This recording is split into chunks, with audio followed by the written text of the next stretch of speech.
Hey algebra students, here are the notes for 6.2. So how would you expect to solve the following inequalities? And then we're going to check to see that our answers are correct. Well, the cool thing about inequalities is we can treat them very similar to just regular equations. So the same way that we would divide both sides by 4 in an equation, we can do the same thing with an inequality. When we do this, we get x is greater than 2. Notice I just brought the sign down the same way I would with an equal sign. Let's double check this just to make sure it's true. 0. This one. Let's pick a value that is less than -2. -3 is close. It's nice and easy to check. When I plug this in back up here, I get -3 times -4 is 12. Is 12 greater than 8? Yes, so this statement is now true. So we actually have to box this answer. And that is a common thread among our inequalities is when we, so I'll jump down here, when we multiply or divide by a negative number, but I'm just going to say by a negative. In all caps, we must flip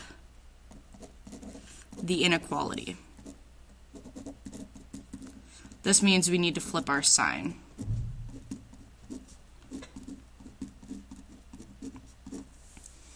So, if we started out as a greater than, it needs to flip to a less than.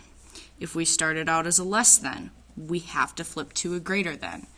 If we started out as a greater than or equal to, we must flip to a less than or equal to. Notice between these two, if it starts with a line underneath, it has to end with a line underneath. And finally, if it starts off as a less than or equal to, it must become a greater than or equal to. Must, every time. So let's see some examples of this. If we're going to solve the following, we're going to divide the left and the right side by 15. Notice I did not multiply or divide by a negative, so I don't need to worry about that. Also, I'm just going to graph this because I have a minute here. And it's always good practice just to see what that graph looks like. All right, next one. Because there's a 3 on the bottom here, I need to multiply both sides by 3. I get m is greater than 9. Now, I don't really like the m on the right side. This isn't a nice way to look at this. So what I'm going to do is I'm going to flip the whole equation. Notice m is still greater than 9. I didn't change from here to here. But what that allows me to do is when I graph it, my arrow is going in the right direction. All right, let's go to another one. This one, we're going to divide both sides by that -3 because that cancels. And we have m on one side, and we have -2 on the other. Notice, I divided by an inequality, so I must flip the sign. When I do that, notice my arrow also turns back. I suppose I should have been boxing my answers as I was going along. That would probably help. Fabulous. All right.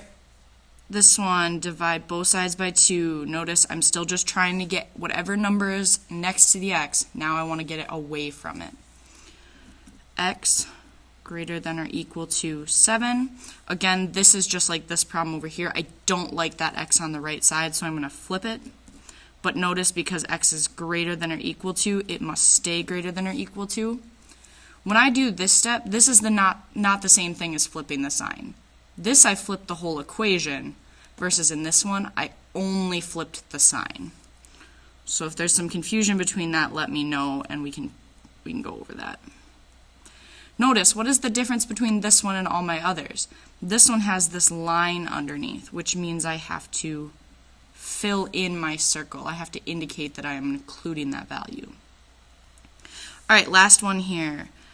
Must multiply both sides by -2. Because I multiplied or divided by a negative, when I bring that sign down, it has to flip. Left over here is an x, left over here is a 2. When I graph, x is less than 2. There was some confusion last week. A student asked me, but Miss Burry, this is a positive number, so why am I flipping the sign?